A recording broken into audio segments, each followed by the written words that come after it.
explicarlo y dice, sí, es como tipo 2, pero también tipo 3.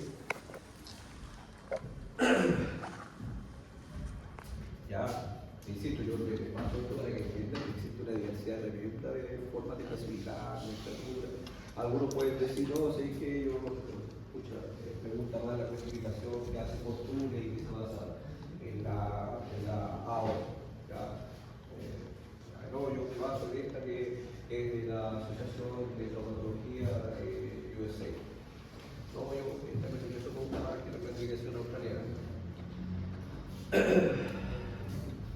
Hay que tener claro cuáles van a ser los elementos a considerar, sobre todo si fue una quirúrgica. Yo por ahí habitualmente he conversado con amigos traumatólogos, es carpintería. Se rompe un hueso, hay que alinear, poner las placas, los pernos, carpintería. Y ellos se ocupan de eso. Me dicen, oye, pero es impecable. Sí, pero no mueve nada el brazo. Ah, no, que sea el de la tuya. Claro, eso es lo difícil. Si que el hueso pegue, el hueso va a pegar. Y le pongan una placa, unos pernos, unos clavos, ya. Ahí se nota la mano del cirujano, es cierto, quedó en mejores condiciones para poder rehabilitar.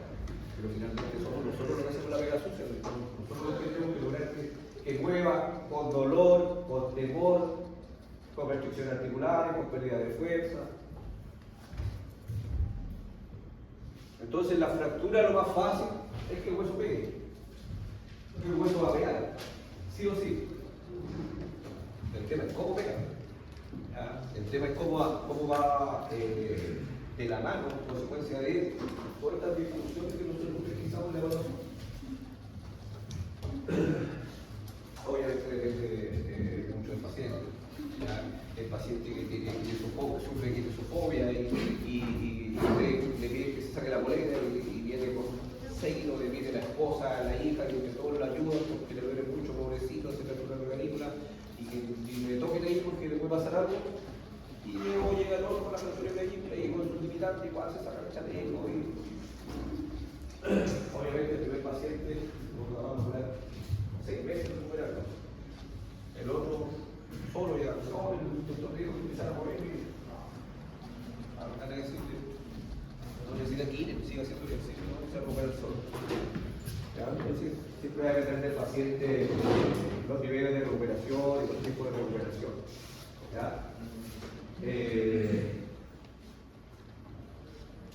Habitualmente no debería ser una fractura de clavícula, no debería ser lo que es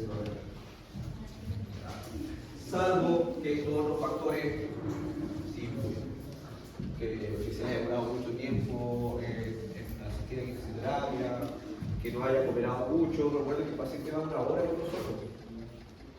Y si lo citamos día por medio, lo vemos 1 hora y después está 47 horas en su casa haciendo o sobreprotegiéndose.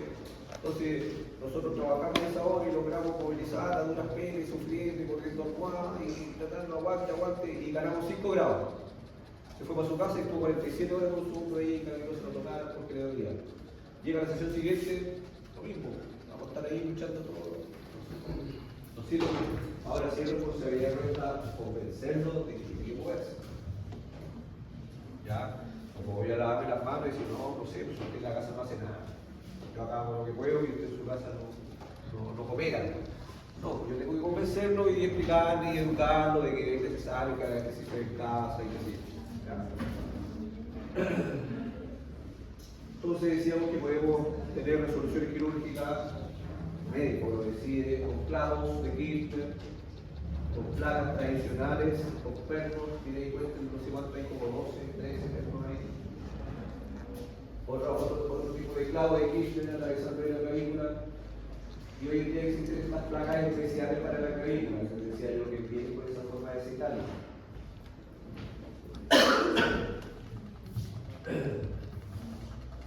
Yo le he preguntado al traumatólogo de qué depende de lo que tengamos ahí. Estoy en hospital y tengo solamente los clavos, se le pongo un clavo, ¿no? Ahora si estaba en clínica privada y podemos planificar, lo podemos pedir, y Santiago, lo andan de colocar uno más sofisticado. ¿Ya? Por eso no se puede encontrar todo. O sea, tampoco me hago nada, lo buscamos por esto. ¿Ya? Pero sí, lo necesitan ahí de insumo. Entonces, lo que tienen a mano, lo ocupan. Por eso que vamos a contar con diferentes tipos de ociositos, si es una fractura de grávido.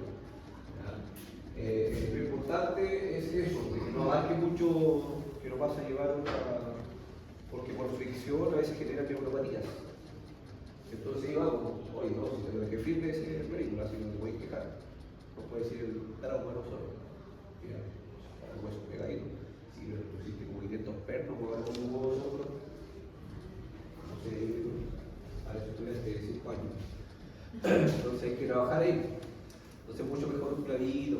Si el clavo ya quedó dentro del hueso, ya no se mueve más, el paciente obediente, en un mes lo tenemos jugando, sacando técnicas. Entonces es importante, pero finalmente no es un resorte nuestro, porque el paciente va a llegar ya operado. O sea, si es que operado, ¿cierto? Ya va a llegar con algo de esto.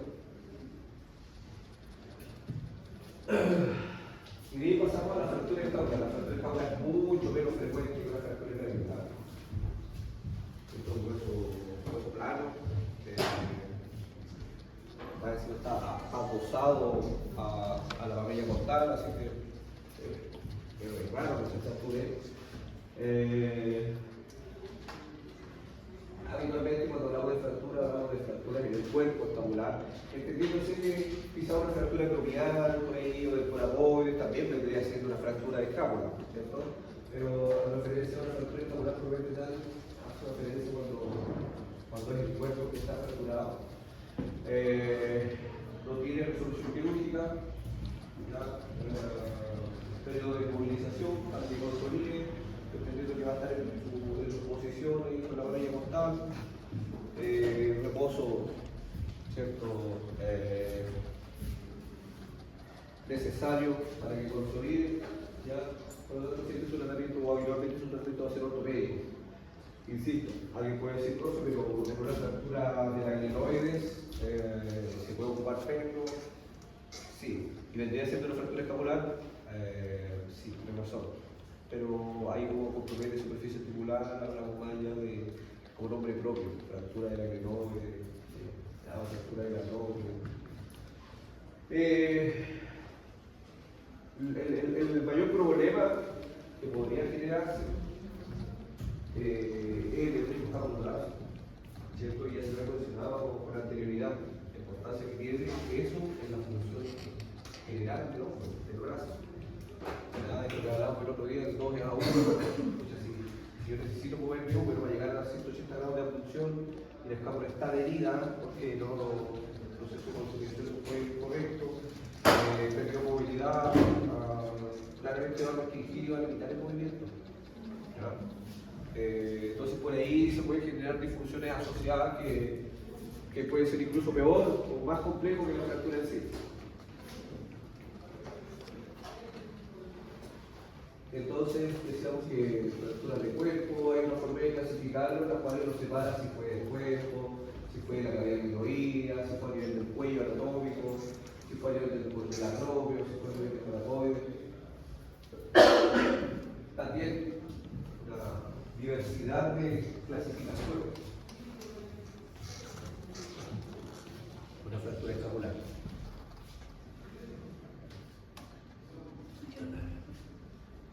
Luxación acromioclavicular. Cuando hablamos de luxación al tiro pensamos que es menos grave. Ya por lo menos los huesos están indemnes, por lo menos lo bueno es que no te fracturaste. Ya, sí, en parte es favorable, el pronóstico es mejor, se supone. También puede tener resolución quirúrgica. La luxación acromioclavicular involucra que obviamente la clavícula pierde el contacto por el acropio, vas a llevar también coloides, trapezoides, ¿cierto? Y esta aparente, simple luxación puede generar sí trastornos similares incluso o peores que una fractura. Una fractura de clavícula que venía quirúrgicamente, bien tratada, como corresponde, ¿cierto? Con la frecuencia y el orden que corresponde a su tratamiento kinésico, puede tener mucho mejores resultados que una, entre comillas, simple luxación clavicular que no fue bien tratada, que fue mal tratada, o sea, que realizó un mal tratamiento. ¿Puede quedar peor una luxación clavicular que una fractura de clavícula? Sí, puede quedar peor. ¿Ya? Por lo tanto, aquí sí es fundamental la rehabilitación. ¿Por qué? ¿Por qué pasa eso? No, si fue una luxación, no, así te va a pasar. Y no se le pasa. Y después te con el hombro ahí, con la periodistica, con el hombro congelado. Traten de mover ese hombro después de 3 meses que lleva pegado. ¿Por qué? Porque le dijeron, no sé qué vaya aquí, necesita pasar solo, guarda el reposo. Usa el cabestrillo 1 mes, 2 meses, 3 meses. Cumpliste los 3 meses, sale el cabestrillo y mueve el hombro. Nada. Pegado. Periodistica de hombro. Al final esto que realmente era una luxación solamente generó trastornos disfuncionales más complejos, va a requerir más tiempo para poder rehabilitarse, también dependiendo de la edad, a veces quedan con trastornos persistentes, con problemáticas funcionales de forma mucho más prolongada. Pero que una luxación externo-regular no hay que olvidar todo la anatomía neuromuscular, todas las referencias anatómicas, los de bajos, inflexión radial que pasa por ahí. Por lo tanto, estas lesiones, claro, qué sé yo, se cayó, urgencia, radiografía, no tenía fractura, se salvaba.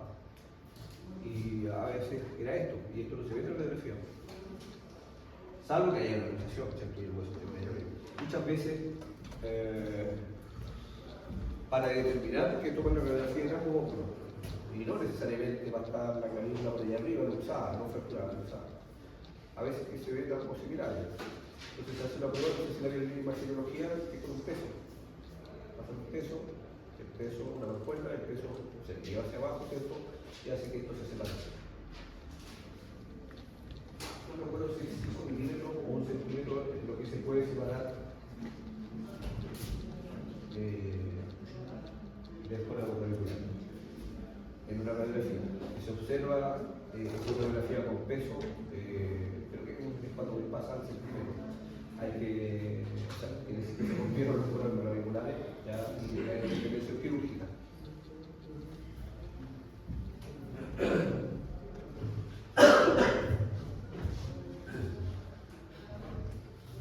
No olviden que en la imagen, para uno es fácil decir, la doctora nos hace mejor, la doctora se vale 140, 160 mil pesos. O sea, mejor que venga ahí, la doctora nos hace mejor. Si alguno tiene el poder adquisitivo para hacerlo, vale.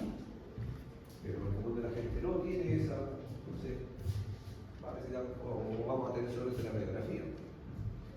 La radiografía debemos determinar este grado de lesión.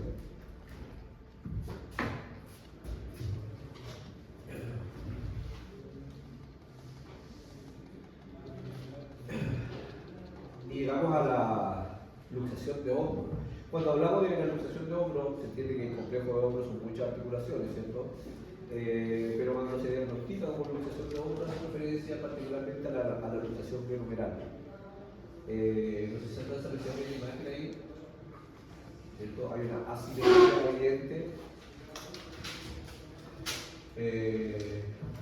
Es una de las articulaciones más grandes que frecuentemente se luxa en proporción a otras articulaciones. ¿Por qué será que se luxa con tanta facilidad? Con relativa facilidad. Ese lenguaje de señas está bien. La falta de congruencia. ¿Ya? Es cierto, siempre hablamos de una cabeza humeral periférica y una cavidad glenoidea, una concavidad, ¿cierto? Que se adapta a ella. Sí, pero esta cavidad glenoidea es así, ¿no? Porque es fácil que esto se salga. A diferencia de la cadera, ¿cierto? Donde el acetábulo es mucho más profundo y la cabeza literalmente está encajada dentro del acetábulo. Por eso es la articulación más estable. La articulación glenohumeral es la más inestable, es la que permite mayor movilidad, sí, pero en relación a la congruencia que hay entre la cabeza del húmero con respecto a la cavidad glenoidea son muy dispares. ¿Ya? Por lo tanto, ¿de qué depende esa mayor o menor estabilidad de la glenohumeral?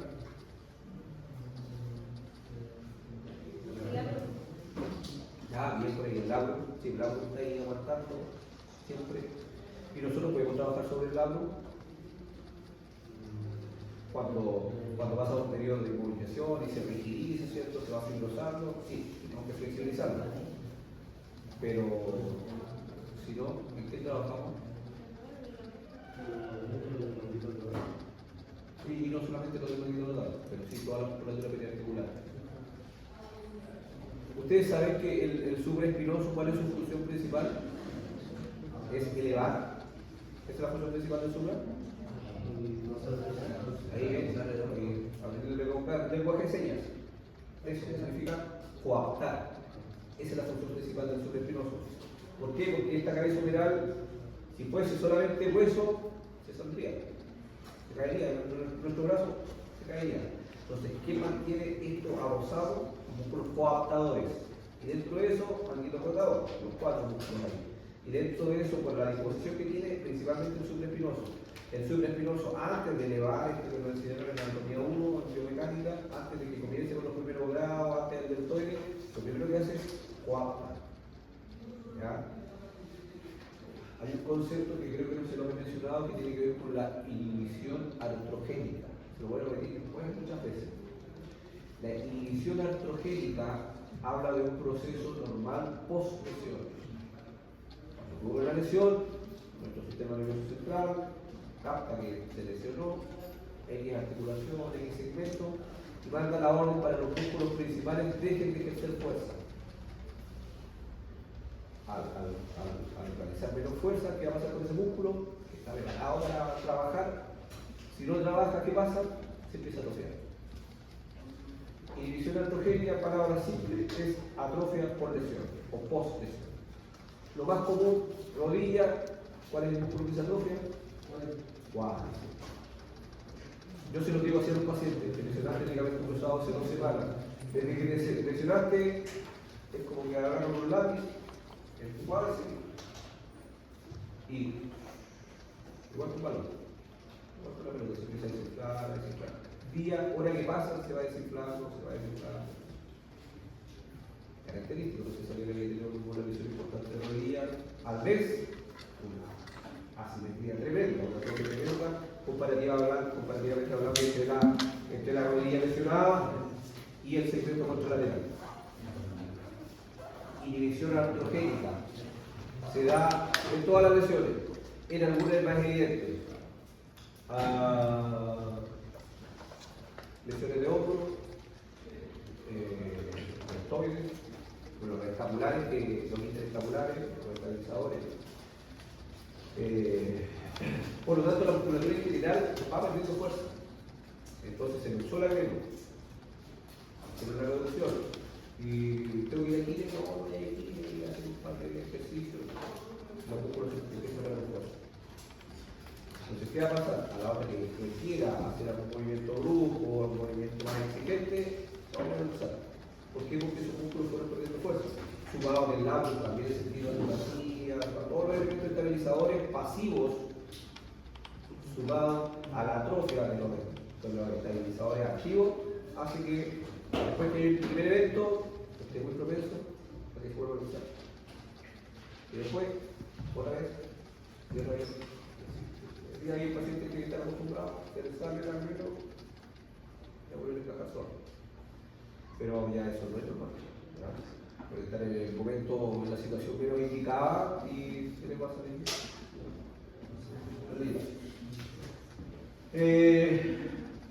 hay una mayor frecuencia que la nutrición se hace anterior a que la cabeza no se hace anterior. Eso es lo que yo me acuerdo que en mis tiempos que era profesor de anatomía se mencionaba. ¿Por qué tiene mayor frecuencia, o sea, mayor incidencia hacia anterior? ¿Alguien sabe qué hace posterior? Cuando veían artrología, no sé si hartos años pasados, estaban los mismos modelos anatómicos, hablaban que había espacios entre el ligamento mediomedular superior y el medio inferior, que tienen zonas débiles. Recuerden que los ligamentos que se identifican o que mencionábamos, que describimos siempre, se describen como cuerdas, ¿cierto? Pero no es que acá en la mediomedular anterior estén las tres cuerdas, primero está la cápsula completa. Los ligamentos que se describen son engrosamientos capsulares. ¿Ya? No es que estén las tres cuerdas y aquí hay un espacio vacío, que el líquido estaría chorreando por todos lados, el líquido sinovial. No, está la cápsula entera. Los ligamentos que se describen son engrosamientos capsulares. De mayor proporción y más encima, si están en fibras unidireccionales, ese es un ligamento. ¿Ya? Lo mismo acá, en la rodilla no tenemos una cuerda acá y una cuerda acá. A la cápsula entera. Y son engrosamientos que van en una dirección que permiten identificar que este ligamento colateral medial y que estos son los ligamentos colateral medial. Bueno, como la anterior es más débil, por eso es que tiende o no mayor frecuencia en una luxación anterior, no es la única, puede haber luxación posterior, puede haber luxación hacia arriba. Pero hay una cierta número de incidencia, los que incidencia del retal de esto es lo mismo. Me da un poquito con personas, se supone que son personas más activas, en la edad que están ustedes, no ustedes, pero que tienen 20, no la tasa de recidiva, miren, 50% al casi 90% de recidiva. O sea, existe una alta probabilidad de que esto vuelva a ocurrir.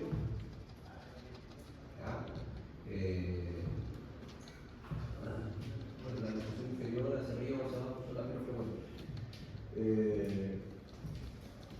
Yo he visto pacientes con una luxación inicial, he visto pacientes operados, porque ya cuando se hace una tercera, cuarta recidiva, el trauma dice que ya tu caso le aparece un chico. Entonces, te está probando y se le sale lo mismo. Entonces, mejor operé. Y lo que hace es operar es ahí meter un poco, una sutura por acá, como para ajustar un poquito la cápsula. Pero tiene que darse varias características para que el médico determine básicamente la edad. ¿Por qué? No sé si este paciente es joven. Una, para que el pronóstico sea mucho mejor, ¿ya? Pero sobre todo porque eso va a involucrar el periodo de movilización. Entonces, imaginemos que paciente de 50, 60 años le hagan este tipo de intervención, lo va a dejar inmovilizado. Claro, ya no se le sale, no hace luxación, sí, pero yo le vamos más pegado de. Entonces, hay que ir con la balanza. Mejor nos mandan aquí, le hagan un buen trabajo de fortalecimiento. Para que los estabilizadores activos cumplan esa función de tratar de contener un poco ahí la articulación en su lugar. Ya, dado que ya la cápsula, ¿cierto?, lo responde. Entonces, ¿qué es lo que pasa con la cápsula? Si al final eso es lo que nos va a restringir mayoritariamente. La cápsula mediomedular es fácil que se fibrose. Ni siquiera en las luxaciones leumedales, cualquier otro tipo de lesión, en un síndrome de pensamiento subabdominal, en lesiones del supraespiroso, al tiro la cápsula se retrae. Y hay que estar tratando de movilizar el hombro, son patologías muy dolorosas, fácil que empiece a compensar, va haciendo con patrones compensatorios, elevación de hombro, al final un cuadro disfuncional horrible. Y hay que tratar de ir mirando todas las aristas para tratar de solucionar el problema. Yo personalmente debo reconocer que a mí me encanta trabajar todos los días, pero quizás es un poquito porque para mí quizás es más fácil, un poquito de. No sé si a todos los colegas sea igual. Hombro para mí es que trabajar, hombro, meter un factor. Lumbar y rodilla, que es lo más frecuente. No es tan complejo, hace mucho trabajo, siendo que eso es medianamente bueno, pero hombro y usamos primero cuando hay unas buenas evoluciones, porque cuesta lograr restablecer el 100% de la funcionalidad. Bueno, puede haber evoluciones también en los biovirales, y aquí cuando Cuando hablamos de una luxación, siempre decíamos, este hueso salió de su lugar, después de casa. Sí, pero si el hueso sale de su lugar, cápsula, ligamento, todo se distendió y más de algunas fibras se rompió. Por eso que después cuando se reduce tiene todo este cuadro doloroso. Pero eso no es lo más complejo. Lo más complejo cuando hay una luxación peroperal es que habitualmente se puede ver asociado a una fractura. ¿Ya? Es muy común, más común de la que uno cree, que aparece, por ejemplo, esta lesión de banca. La lesión de banca involucra el componente de abulsión de la musculatura que está periarticular a la glenoide, ¿cierto? Y junto con eso hace que existe la probabilidad de que esta cabeza de núcleo, como se sale de su lugar, se pase y una de dos, o se fractura la cabeza de núcleo o se fractura el rodete. ¿Ya? Porque pensemos que es una luxación, o sea, un mecanismo traumático. O sea, harta fuerza para que haga esto, o se sale y pasa a llegar o el rodete o la cabeza del núcleo. ¿Ya? Y ahí es donde aparecen estas lesiones asociadas, ¿ya?, a la luxación, a la, entre comillas, simple luxación glomerular. La lesión de Hill-Sachs tiene que ver con esto, defecto, alteración ósea, que habitualmente, y viene el diagnóstico así, luxación glomerular, Bancar y Hill-Sachs. Y uno dice, chuta, se llevó el combo completo. Por aquí hay una imagen que lo representa bien. No, son las luxaciones. Bueno, y ¿cierto? Hay una radiografía de la luxación, ahí ejemplificando cuando se luxa hacia anterior, cómo se dice la radiografía, luxación inferior, una luxación hacia superior, las asimetrías que se observan cuando hay una luxación glomerular.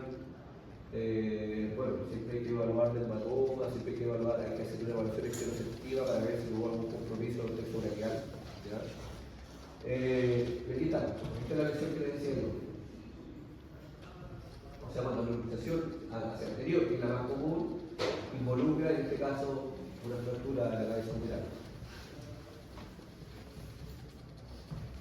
O en este caso, la luxación acompañada de la lesión de banca, cuando hay una abulsión.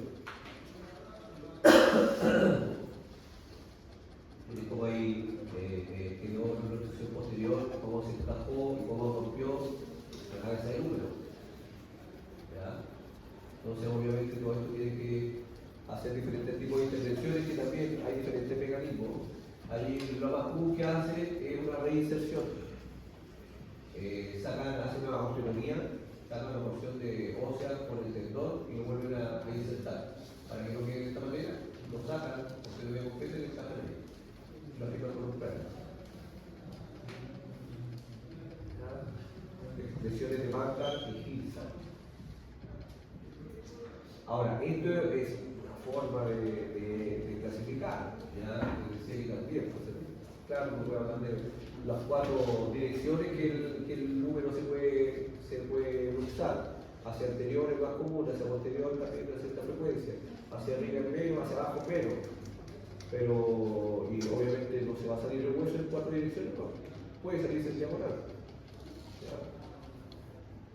La diversidad ahí escapa de nuestras manos, por eso es que las técnicas quirúrgicas muchas veces tienen resolución en el momento. Ven la resonancia y dicen, está complicado, mira que es una evolución, funciona, hay un compromiso también del rodete, y vamos a ver qué es lo que podemos hacer. Y entra medio y ellos hicieron un resuelven. Ahí también yo creo que me conviene más. O sea, no es algo como programado y si ya te vamos a hacer, no sé, como por ejemplo pasa con los ligamentos cruzados. Ya, ligamentos cruzados, una cirugía planificada, programada, donde sabe de dónde se va a sacar el tendón, está todo planificado. Pero en esta lesión de dos, la resolución es ahí en el momento. Lo único que se programa es la fecha de operación, pero lo que se va a hacer. O a veces tienen planificado, dicen, no, si es que mira, vamos a ver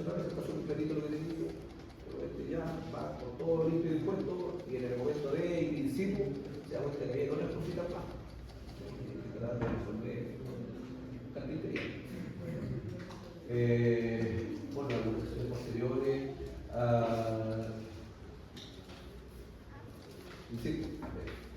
la luxación, de nuevo, comillas, simple luxación, no puede saber su lugar, pero podemos imaginarlo. No sé si alguien se ha guinzado un tobillo y le quedó dolorido.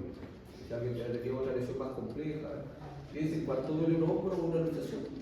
Piensen que lo que pasa con toda la musculatura, piensen lo que pasa con el ligamento, con la cápsula. Piensen qué puede pasar con el plexo braquial. No sé si alguien no sé, ustedes son demasiado jóvenes, pero los dolores persistentes en los hombro característico. Llega la señora con un dolor de hace 6 meses. Y claro, le va a la resonancia y aparece el supraespinoso, medio deshilachado. Ahí está, una ruptura del supraespinoso. Y le duele ahí, un poquitito. ¿Dónde le duele más? Acá. Se le duele todo el brazo. Y no puede mover el brazo, y no puede dormir, tiene que dormir sentado, si se da cuenta le duele, se mueve, le duele. De verdad que el cuadro doloroso es tan complejo y uno tiene su corazoncito, porque somos empáticos, porque la pobre señora, y tratamos de solucionarle el problema y no tengo una varita mágica para quitarle el dolor en 2 sesiones o en 3 sesiones.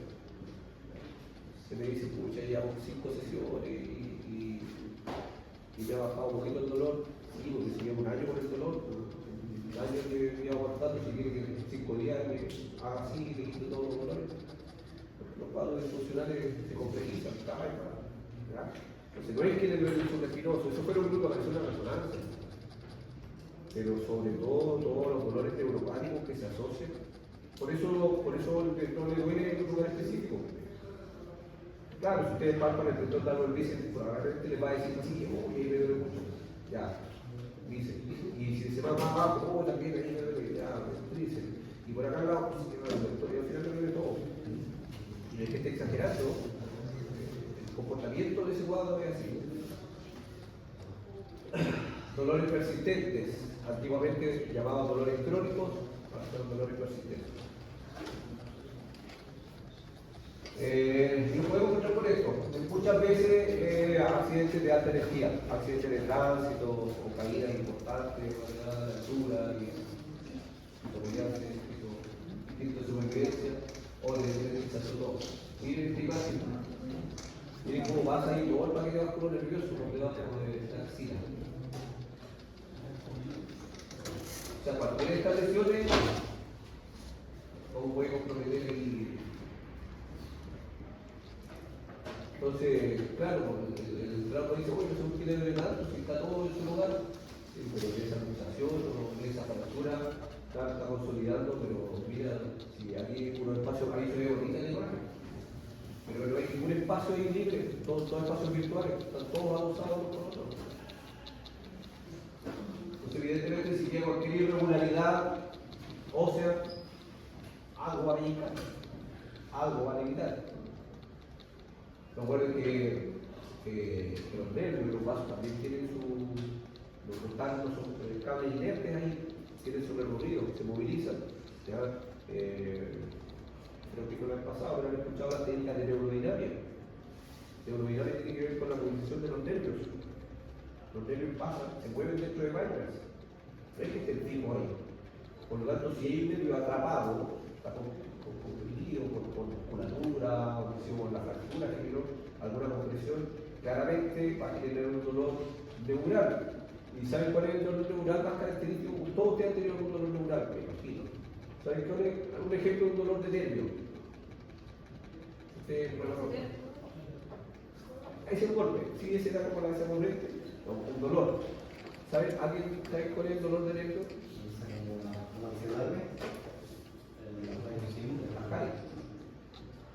Cuando no sé si alguien que no haya sufrido del dentista y me duele la muela mucho el nervio.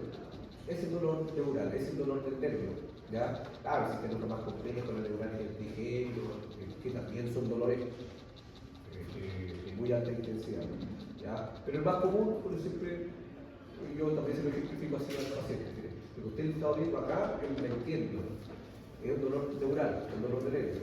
¿Cuál es el dolor de nervio? Cuando usted le da la muela, es el dolor de nervio. Son menos que tanto. ¿Ya? El dolor dental es porque ustedes saben, se rompe el esmalte y si es más profundo, el nervio se empieza a exponer. cuando se ven los cambios de temperatura fría, la vagina, ¿cierto? Y la cubierta rígida se va perdiendo y va exponiéndose el nervio a la superficie, ¿ya? Ese es el dolor característico de un dolor neuropático, ¿ya? El otro ejemplo que es el dolor lumbociático, que pasa a ser un dolor invalidante también. ¿Ya? Hay pacientes que le dan crisis dolorosa y se van al suelo. O sea, de pie, dice, no, me agaché, así como una paciente que dijo, estaba, no sé, a los dientes en el baño, y voy, se me cayó el cepillo, hago esto, y se fue arriba. Porque le dio esa clavada, ese dolor de corriente, y por eso es un dolor invalidante, te invalida, y al suelo. Bueno, ese es el dolor neural. ¿Ya? Entonces hay que entender que los nervios que pasan por ahí. Habitualmente, como les digo, uno asocia los plexos a la información que lleva. Lleva información motora y viene de vuelta de información sensitiva. Sí, pero también duele. No es que llevando solamente información, también esos nervios duelen. ¿Ya? Entonces la fractura también se puede clasificar, dependiendo si involucra troquines, involucra troquines, si es el cuello anatómico, si es el cuello quirúrgico, si es la metáfisis. Y obviamente va a depender cuál es el nivel o en qué segmento, ¿cierto? Involucró los grupos musculares que se insertan ahí. Porque una cosa es que se fracture el hueso, pero el otro, si el hueso a través de esa porción ósea tiene que traccionar para generar movimiento.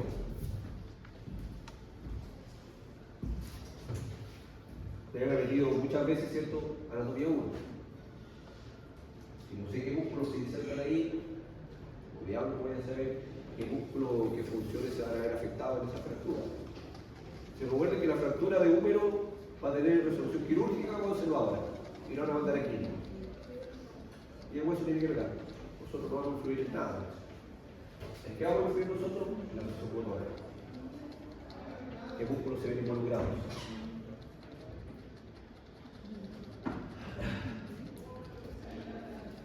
Miles de formas de clasificar la fractura humeral. Criterios para clasificar. Criterios para las diferentes formas de clasificar. Hay uno que lo puede clasificar por el número de fragmentos. Hay otra forma de clasificarlo de acuerdo al desplazamiento de ese fragmento. ¿Qué sé yo? Si involucra o no superficie articular.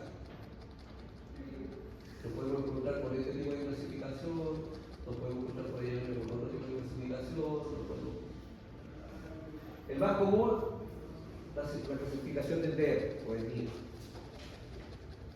Clasifica en grupos del 1 al 6, ¿cierto? De piloto de gravedad. Es el más común. Esto es la única.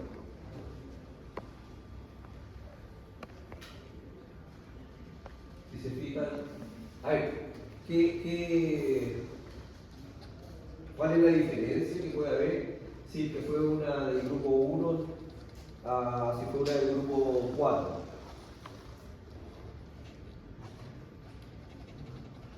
¿Cuál cree usted que puede ser más compleja?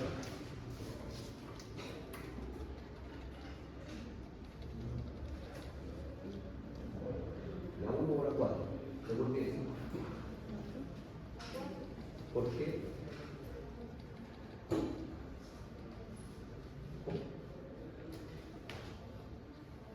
Quizás si tomamos la 1 dice desplazamiento mínimo,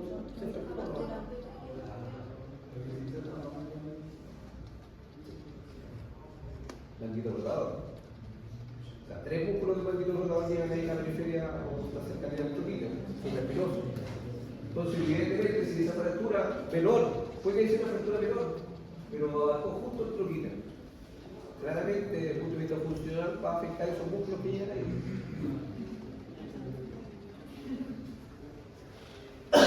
Por eso te decía yo, puede llegar a 1, 2, 3, 4, 5, 6, 7, 8, 9, 12 radiografías o digamos, posibilidades de fracturas.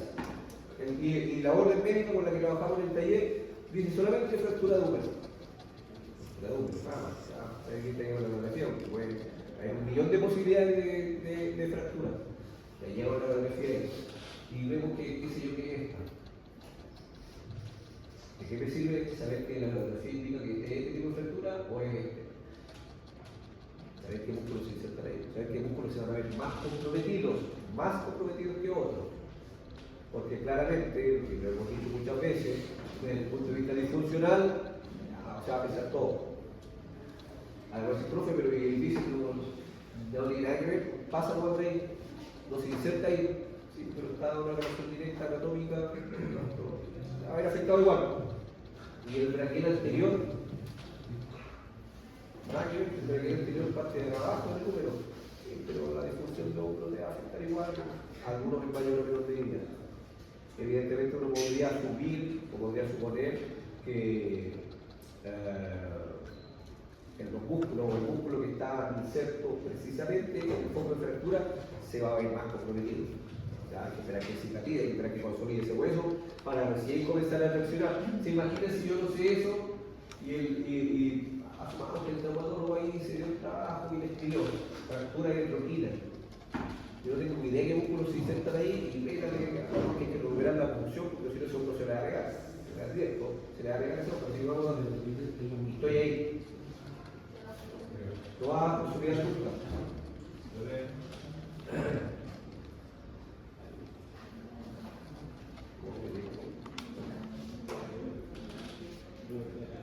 Bien, y ahí ya nos vamos hacia el distal.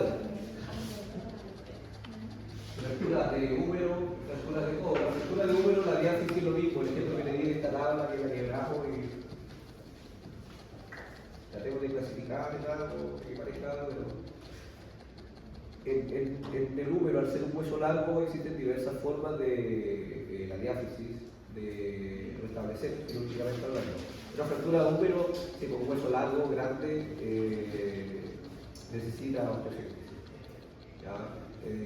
Incluso cuando yo desplazaba rara vez, el médico prefiere asegurarse, sobre todo por los huesos largos, muy largos y grandes, involucran grandes brazos de palanca. Entonces tiene que hacer mucha fuerza. Por lo tanto, el riesgo de que esa fractura desplazada se desalivie es alto. ¿Entiende? Entonces se fracturó el húmero y está todo ahí, y se ve la radiografía de fractura, y está todo en su lugar. Igual el trauma va a preferir colocar una máquina ahí por si acaso, para que no ocurra esto, para que no ocurra esto. Porque cualquier desalineamiento en milímetros o en pocos ángulos de grado de angulación me va a afectar sí o sí la biomecánica. Por eso es que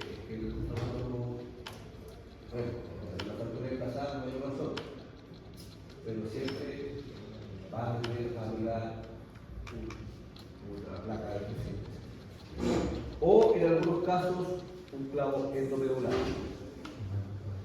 Huesos largos se utilizan más el clavo endomedular en tibia, en fémur, sí o sí. Ya, se llama clavo, pero también un perno, o sea, un vástago completo que va por todo, como me lo dice, por toda la cavidad medular. ¿Ya? O si no, directamente placa de osteosíntesis.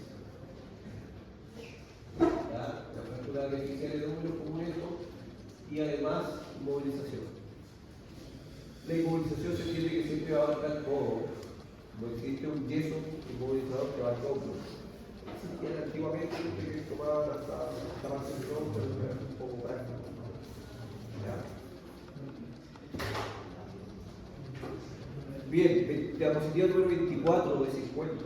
Vamos a continuar el martes. Ahí terminamos con la extremidad superior. Queda harto volver. ¿Ya? Y de ahí queda todo programado para el jueves, empezando con la extremidad inferior, martes terminamos con el inferior y el jueves columna y quedamos listos para la primera prueba. ¿Dudas, preguntas, consultas? Dígame.